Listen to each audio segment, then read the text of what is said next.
Hello, everybody. My name is Colt and Bartels, and I'll be giving your guys' communion and offering meditation today.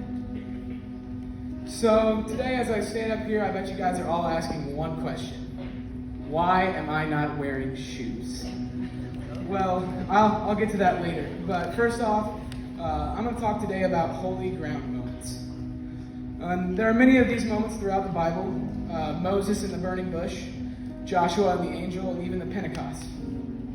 But there are holy ground moments everywhere, whether that be in our bedrooms, in the kitchen with our families, for some of us in Holland, Michigan, and for some of us in Little Galilee.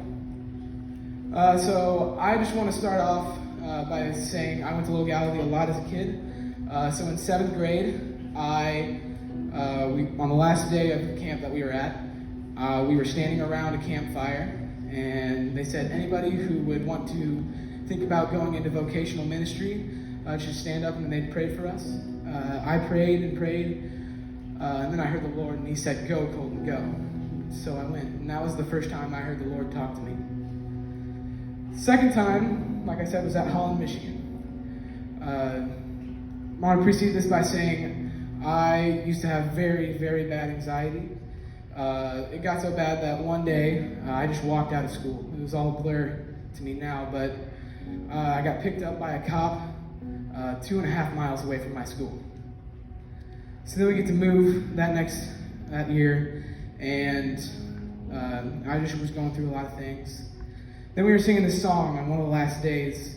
It was Promises by Carrollton, and one of the verses in that says, "I'm holding on to what you said." And as that song played, it just kind of faded out, and I just heard, "Go, Colton, go." And so I went up. That year they had these lights that resembled coming out of the dark and into the light, and once that switch flipped, it was like a fog lifted for me. And I'm proud to announce that I have been anxiety-free for almost 2 years now.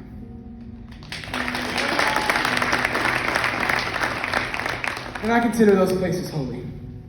Google defines holy as two things: a word used in exclamations of surprise or dismay, like "holy cow" or "holy smokes," or dedicated or consecrated to God for a religious purpose, or sacred. But still, this doesn't answer my question: why do I not have shoes on? And funny enough, I'm going to use the Bible to answer that. In Exodus 3:4-5, it says, "When the Lord saw Moses coming to take a closer look, God called him from the middle of the bush. 'Moses, Moses.' 'Here I am,' Moses replied. 'Do not come any closer,' the Lord warned. 'Take off your sandals, for you are standing on holy ground.'" Then again, there's another example in Joshua 5:15. "The commander of the Lord's army replied, 'Take off your sandals, for the place where you are standing is holy.' And Joshua did as he was told." So to answer your question, I don't have shoes on because I am on holy ground. So is all this holy ground? Well, I'd like to think that holy ground is wherever we are, as long as we have God in us. And I challenge you guys to live out this next week, this next month, the rest of your lives like that. We take communion to celebrate Jesus dying on the cross for us. So as the cups pass and as the trays come forward, I ask that you just remember one thing: that wherever you are is holy. And once you take it and give your offering, I'll come back up and we'll take together.